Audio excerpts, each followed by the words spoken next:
Exercise 9.1 question number 11। Question सुनो। A TV tower stand vertically on a bank of canal. एक canal है, नहर को सीधा हमको राइट एंगल ट्राइंगल बनाना है, ज्यादा कुछ नहीं बनाना है। ये मैंने एक कैनल बना दिया, ठीक है। नहर, इसका एक किनारा ये है, इस पर एक टीवी टावर है, यहाँ पर एक टीवी टावर है, सीधा खड़ा हुआ है टीवी टावर।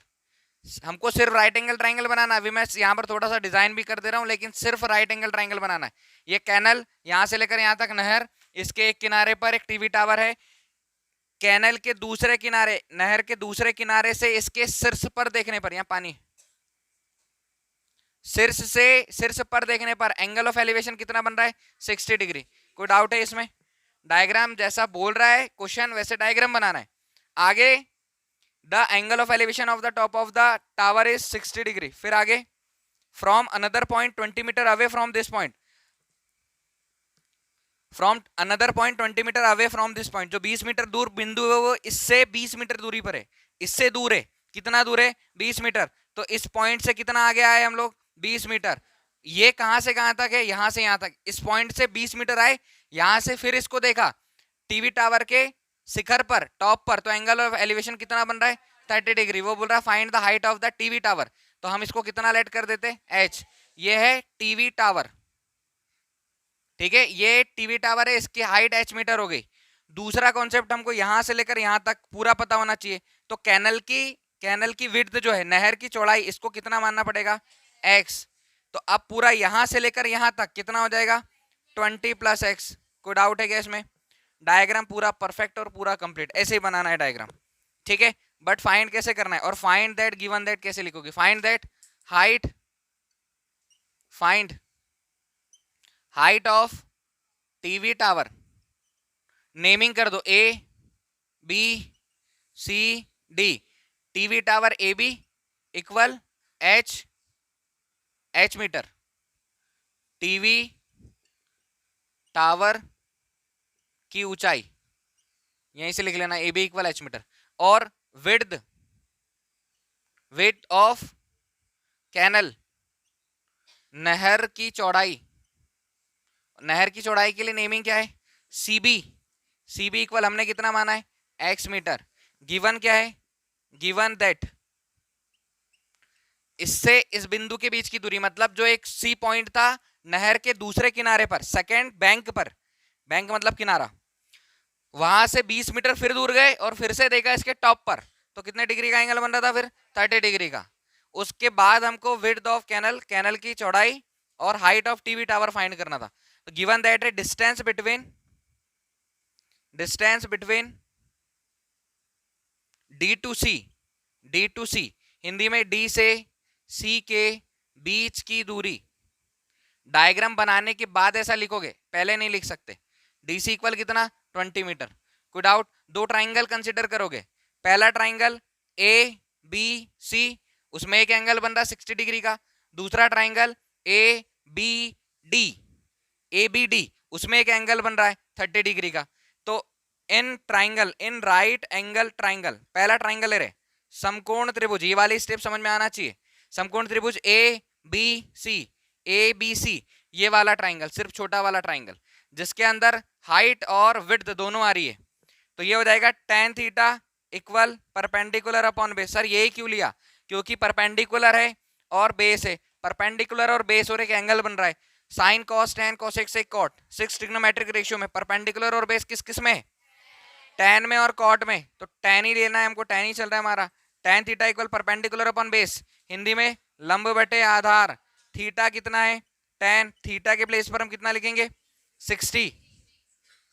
परपेंडिकुलर का नेम ए बी और बेस का नेम बी सी। तो tan 60 की value √3 equal A B H है और बी सी क्या है? अब दोनों वैल्यू निकालना है, x भी निकालना है और h भी निकालना है। पहले h निकालोगे तो पहले x का मान आएगा, और पहले x की वैल्यू निकालोगे तो h की वैल्यू आएगी। कुछ भी कर सकते हो। ये हो जाएगा h equal x √3, equation number 1। कोई डाउट है क्या? सेकेंड ट्राइंगल लो, इन राइट एंगल ट्राइंगल, हिंदी में समकोण त्रिभुज। समकोण त्रिभुज कौन सा? पूरा बड़ा ए बी डी। ऐसा कर रहे हो तो इसको हटा देना, ठीक है। अब ट्राइंगल दिख रहा है सीधा सीधा, यहाँ पर टावर सीधा है एकदम, तो 90 डिग्री का एंगल बना रहा है। टोटल हमको राइट एंगल ट्राइंगल ही मिलेगा, समकोण त्रिभुज मिलेगा। अब बताओ क्या है इसमें, परपेंडिकुलर और पूरा बेस, पूरा परपेंडिकुलर और पूरा बेस यहां से लेकर यहां तक किस में आता है, tan में। tan theta equal perpendicular upon base, लंब बटे आधार। tan थीटा के बेस पर 30 डिग्री यहां से बन रहा है, इक्वल परपेंडिकुलर का नेम ए बी और बेस का नेम क्या है, बी डी। बी डी ये वाला tan 30 की वैल्यू 1/√3, ए बी है h बाय बी डी कितना है 20 प्लस, मैंने क्या बोला, अगर आप पहले h की वैल्यू निकालोगे तो आपके पास पहले x आएगा। हमने यहाँ से किसकी वैल्यू निकाली, यहाँ से भी किसकी वैल्यू निकालो, h की वैल्यू। तो ये देखो h, इसका ट्रांसफर कर दो, ये जाएगा 20 plus x/√3, equation number second.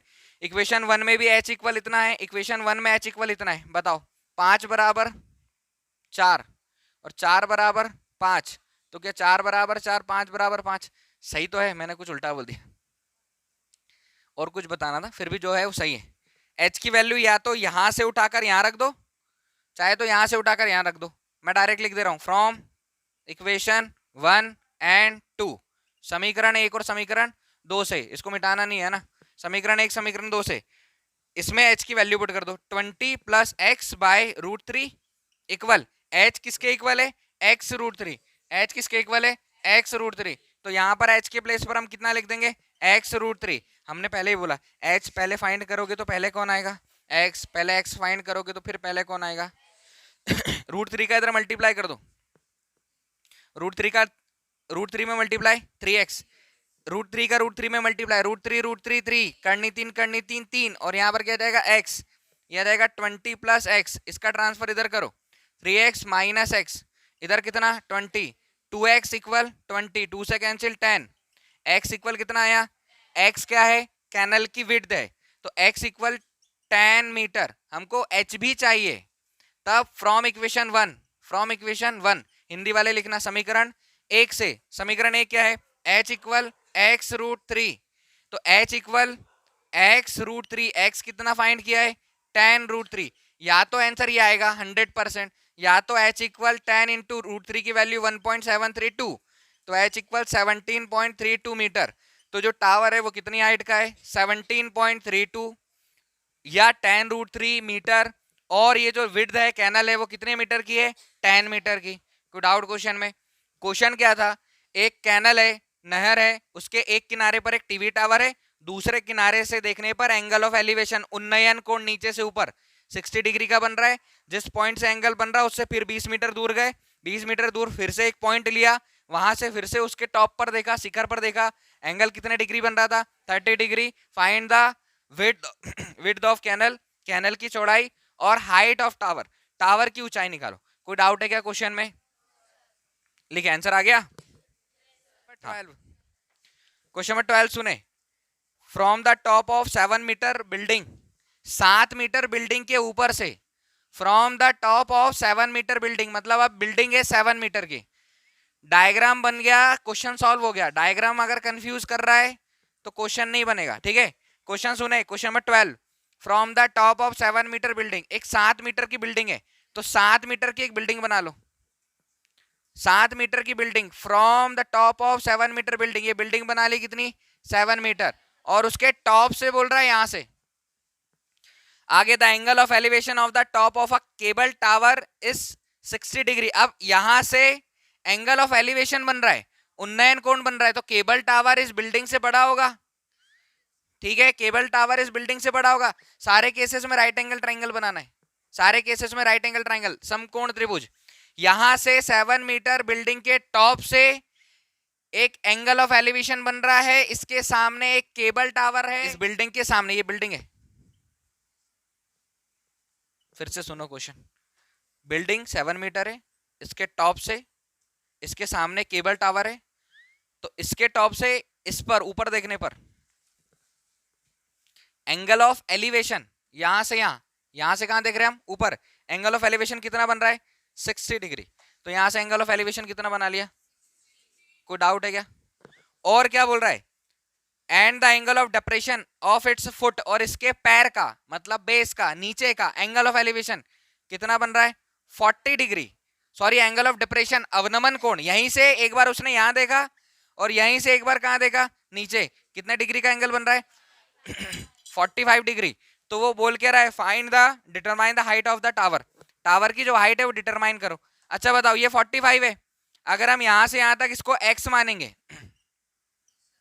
तो ये वाला भाग भी कितना आएगा, इसमें कोई डाउट है? अच्छा एक और चीज, ये बिल्डिंग को उठाओ और टावर से चिपका दो, तो ये वाला भाग कितना है? बहुत बढ़िया, इतना अगर दिमाग सबका चल जाए तो मजा आ जाए, क्वेश्चन में कुछ नहीं। ठीक, हाँ एक और चीज, जब एंगल 45 डिग्री बने तो हाइट और बेस दोनों क्या होता है, सेम होता है। अच्छा इसको क्या मान लो, हाइट चाहिए केबल टावर की, तो इसको क्या मान लो y, और ऊपर से लेकर नीचे तक पूरा कितना आ जाएगा h, और h इक्वल कितना आएगा 7 प्लस y। छोटी छोटी चीजें फटाफट आ जाना चाहिए दिमाग में। नेमिंग कर दो a b c d e, ठीक है। देखो question number 12, find that height of cable tower, Hindi में क्या लिखा है, हिंदी में क्या लिखा है, केबल टावर लिखा है, ठीक है। केबल टावर की ऊंचाई, अब चूंकि डायग्राम बना चुके तो पूरी ऊंचाई के लिए क्या आएगा AC, और AC इक्वल कितना आएगा, AC इक्वल आएगा H प्लस, नहीं AC इक्वल कितना आएगा H आएगा H, और H इक्वल क्या आएगा 7 प्लस y, ठीक है। और हमने क्या क्या माना है, हमने माना है DC इक्वल x मीटर, तो ये किसके इक्वल हो गया, B के, DC इक्वल x मीटर, और ये किसके इक्वल हो गया, B के इक्वल हो गया। और क्या दिया है, और क्या माना हमने, AB क्या हो गया हमारे पास y मीटर। ऐसा सब लिख सकते हो डायग्राम बनाने के बाद। गिवन है हमारे पास, given that height of building, भवन की ऊंचाई DE कितना है 7 मीटर। कोई डाउट है क्या इसमें? पहला ट्राइंगल ले लो डायरेक्ट। अच्छा एंगल ऑफ एलिवेशन भी बन रहा है, इसके पहले वाले क्वेश्चन में शायद हमने लिखा नहीं है। एंगल ऑफ एलिवेशन हिंदी में उन्नयन कोण, एंगल ऑफ एलिवेशन उन्नयन कोण ECD, angle ECD equal 45 degree. Second angle AEB, यहां कितना बन रहा है 60, angle AEB equal 60 degree, AEB 60, और दूसरा वाला मैंने लिख दिया वहां पर। देखो इन राइट एंगल ट्राइंगल समकोण त्रिभुज कैसे समझेंगे, जहां एंगल बन रहा पहले उसको देखो, एंगल यहां बन रहा 45 का, या एंगल यहां बन रहा, पहले यहां देखा 45 का एंगल बन रहा है, और 45 का एंगल यहां से यहां तक बन रहा है, उसको सीधा लाओ, ये राइट एंगल ट्राइंगल बना है। राइट एंगल ट्राइंगल में ये दिया हुआ, ये चाहिए, जरूरत है इसकी, बिल्कुल है, क्योंकि बाद में हम याला ट्राइंगल लेंगे, छोटा वाला ऊपर का, इसकी जरूरत है। एक्स फाइंड करना है, ये वाला राइट एंगल ट्राइंगल ले लो। अब राइट एंगल ट्राइंगल में tan ही क्यों ले रहे, तो परपेंडिकुलर दिया है, बेस चाहिए, और एक एंगल दिया है, एंगल परपेंडिकुलर और बेस, कोण आधार और लंब, sine cos tan cosec sec cot किस में आता है, tan में, और tan theta equal perpendicular upon base, tan theta बराबर लंब बटे आधार, और cot थीटा बराबर आधार बटे लंब, बेस अपॉन परपेंडिकुलर। तो या तो tan कंसिडर कर लो, चाहे तो cot कंसिडर कर लो, tan के साथ चल रहे हैं हम लोग, tan theta equal perpendicular upon base, लंब बटे आधार, tan थीटा के प्लेस पर कौन सा नीचे वाला ट्राइंगल लिया है 45, परपेंडिकुलर का name ED by DC, tan 45 1 होता है, ED की वैल्यू है 7, और DC है x, माना है x इक्वल कितना आ गया, हमको एक चीज पता है, जब 45 डिग्री का एंगल बने, 45 डिग्री का कोण बने, तो परपेंडिकुलर और बेस दोनों कैसे होते हैं, सेम। जब 45 डिग्री का एंगल बने तो परपेंडिकुलर और बेस दोनों सेम होते हैं। सेकंड ट्राइंगल लो, सेकंड ट्राइंगल इतना सा ले लो, क्यों इतना सा ले लो, क्योंकि x निकाल चुके, चाहिए क्या y, जैसे ही y मिलेगा उसमें कितना ऐड करोगे क्या आ जाएगा, height of cable tower, cable tower की ऊंचाई आ जाएगी जैसे ही वाई मिलेगा। तो वाई निकालने के लिए पूरा ट्रायंगल नहीं लेकर इसका नीचे का पूरा हिस्सा हटा दो, क्योंकि 60 डिग्री का एंगल तो यहीं से बन रहा है। और यहां से हमने एक बेस लाइन बना दी जो कि इसके पैरेलल थी, इसको माना था एक्स, एक्स फाइंड कर लिया, एक्स फाइंड कर लिया। Clear. In right angle triangle, in right angle triangle, Hindi में समकोण त्रिभुज, समकोण त्रिभुज ए बी ई, समकोण त्रिभुज ए बी ई में, ठीक है, ए बी ई में tan theta equal perpendicular upon base, लंब बटे आधार, बहुत बढ़िया। tan थीटा की वैल्यू कितनी, 60, परपेंडिकुलर का नेम लिखो ए बी और बेस का नेम बी ई, कोई डाउट है। tan 60 इक्वल √3, ए बी कितना y बाय बी कितना 7 मान लो, क्योंकि नीचे भी x था, x कितना हो गया 7, तो y कितना हो गया हमारे पास 7√3 equal y, y equal 7√3। Answer check करें।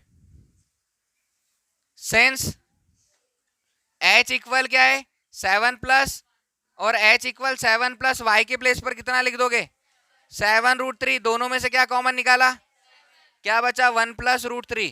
या तो आंसर ये आ रहा होगा या डेसिमल में आ रहा होगा, यही आ रहा है।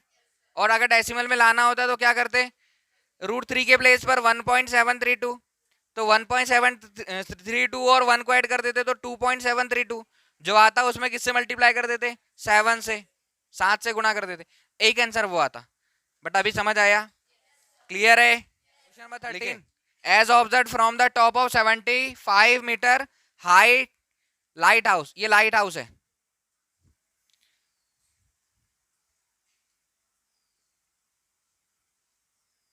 ठीक है। यहां से दो जहाजों को ऑब्जर्व किया जा रहा है, एक ये है, एक ये है, और एक इसके एग्जैक्ट पीछे है। यहां से इस पर देखा तो अवनमन कोण 30 डिग्री, और इस पर रहकर इस पर देखा तो अवनमन कोण कितना 45 डिग्री। यहां पर देखने पर कितना बन रहा है 30 डिग्री, 30 डिग्री, और सेकंड वाला कितना बन रहा है 45 डिग्री, वो बोल रहा है। और ये दोनों जहाज है, लाइट हाउस ये है, प्रकाश स्तंभ, इसके यहां से देखने पर नीचे देखोगे तो अवनमन कोण बनता है, एंगल ऑफ डिप्रेशन। तो पहला बन रहा है 30 डिग्री का, दूसरा बन रहा है 45 डिग्री का। वो बोल रहा है बताओ दोनों सिर्फ एक दूसरे से कितनी दूरी पर है, तो हम मान लेते कितनी दूरी पर है, और यहां से यहां तक की दूरी कितनी हो जाएगी, बहुत अच्छे, और पूरी कितनी हो जाएगी, height of light house given है 75 मीटर। ये जो लाइट हाउस है इसकी हाइट कितनी देकर रखी, डायग्राम के नाम पे सिर्फ राइट एंगल ट्राइंगल बनाओगे और कुछ नहीं बनाओगे, ठीक है। एक्स्ट्रा कोई डिजाइन मत करना, सिर्फ समझाने के लिए मैं इतना बता रहा हूँ। कोई डाउट है क्या इसमें। Find the distance between the two ships, दोनों शिप्स के बीच का डिस्टेंस। अब जब 45 डिग्री का एंगल बन रहा है, 45 डिग्री का एंगल बन रहा है, तो हाइट और बेस दोनों सेम होंगे। Find that, question number 13, find that, naming कर दो इसकी, ए बी सी और D, distance between two ships DC, दोनों जहाजों के बीच की दूरी, ये हमको फाइंड करना है। हमने कितना लाइट किया इसको, क्वेश्चन में कोई डाउट है, एंगल में कोई डाउट है, 30 डिग्री और 45 डिग्री।